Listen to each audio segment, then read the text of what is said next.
fall overhaul is underway. So we're all stocked up on goodies.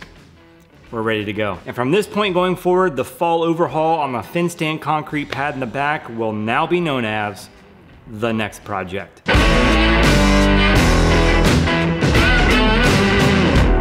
A lot of you folks that are north of the Mason Dixon line are already in your seeding projects. Some of you have even already put down some seed, but for us down here in the south, it's still a little bit away. So we thought we would take this opportunity and go through the steps that I'm gonna use for the next project in the back, but also give you the mentality and the mindset that we want you to try and think about when you're going into your seeding, overseeding projects. So let's get into it. Now, one of the biggest questions that we get is when is a good time to do seeding or overseeding projects? And the answer to that is now, between September and October. Soil temps are still warm enough to allow for root growth to happen versus spring when soil temps are cold and trying to warm up. In the fall, the temperatures are still warm in the soil and they're decreasing, so you have a higher likelihood of roots establishing themselves, drying deep, and establishing a good foundation. Like I mentioned in the past, the seed that I'm using is GCI Turf Services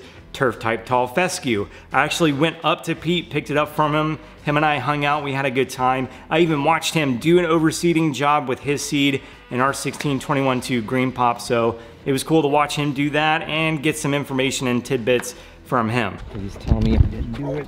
Please tell me I didn't do it. I just want to point out that I missed it by like a country mile. I just want to point out that I missed parking in it by a country mile. Yeah, I didn't want you coming down on me, so. I know, Brad just thought it was his parking lot, so. That's what I'm talking about. The man, the myth, the legend. Yeah, I'm a legend, all right. Yeah. Yeah. Or what did you call yourself the last time? Poontang? Poontang. Yeah. Yeah, ask me again, I'll tell you the same. There it is.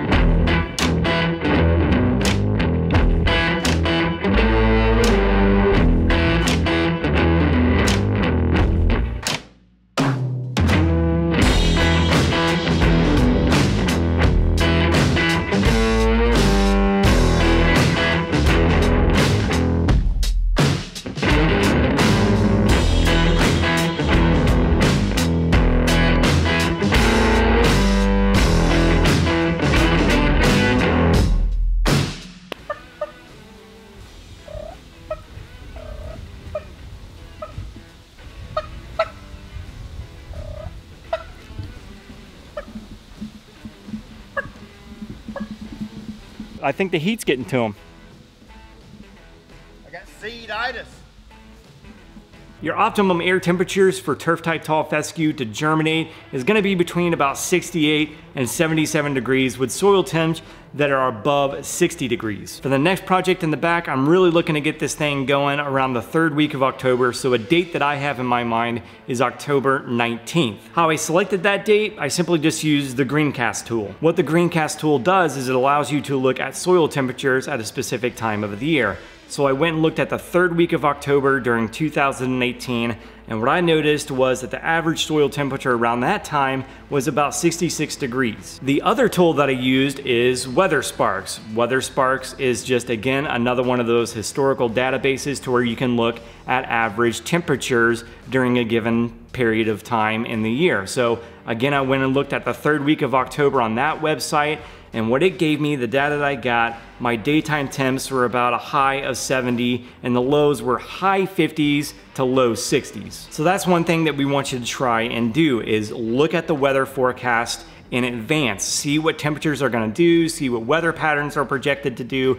You need to know that kind of stuff before you go out and you start throwing down your seed and your products, because the last thing that we wanna do is waste our money to have that stuff just wash away or it not germinate because conditions weren't right. So pay attention to your weather patterns and know what's going on. So now that I'm armed with that knowledge and I have my target date of October 19th in mind, what I'm gonna do is I'm gonna go 2 weeks prior to October 19th, around October 5th, and I'm gonna put down my biostimulants because I wanna prep the soil to have a nice seed bed for when my seed goes down. Following the application instructions on the seeding overseeding package on October 5th or around then, I'm gonna put down my RGS at 6 ounces per 1,000 square feet, which is a total of 39 ounces that I'm gonna need. My air rate, I'm gonna do 9 ounces per 1,000 square feet, which is gonna be about 58.5 ounces total for me. Humic 12, I'm gonna do 6 ounces per 1,000 square feet, which is gonna be about 39 ounces total.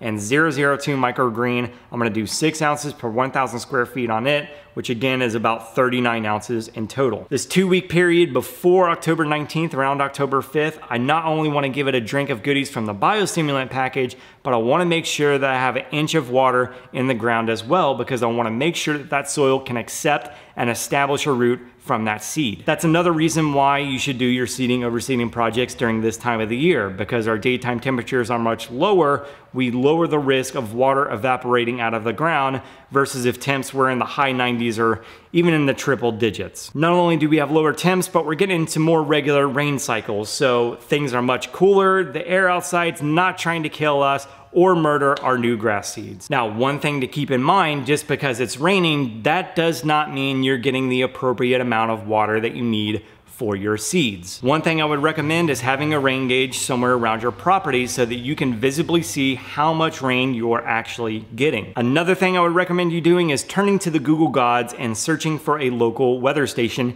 in your area. That can give you some data on how much rain you're getting in a week or the past 2 weeks, a month-long period. That's a good resource to look at how much rain you've had in a given period of time. That way you can adjust your irrigation appropriately and you're not just guessing. It takes the guesswork out of it for you. I've got my goodies from the biostimulant package down. I'm making sure I've got my inch of water in the soil. Now October 19th is here. I'm gonna put down my seed and I'm gonna immediately apply GreenePOP and RGS. For the GreenePOP, I'm gonna do 12 ounces per 1,000 square feet. So for the next project in the back, I'm gonna need 78 ounces in total. And for my next RGS, I'm gonna need 3 ounces per 1,000 square feet. So for my lawn in the back, it's gonna be 19.5 ounces in total. Now that my seed's down and I've sprayed it down with the goodies from the GreenePOP and the RGS, I need to dial in my watering game. I'll need to water daily for about 15 to 20 minutes to get the seed to germinate. Now the GCI Turf Services seed germinates in about 5 days, which will put me around October 24th. Once it has germinated, I'll scale back my watering to 20 or 30 minutes 3 times a week. If everything goes according to plan and I have germination in 5 days, 21 days after that seed germinates, that's gonna put me around November 14th. I'm gonna go at it with a round of 901 GreeneStart and RGS. For the GreeneStart, I'm gonna need 12 ounces per 1,000 square feet, which is going to be about 78 ounces for my next project in the back.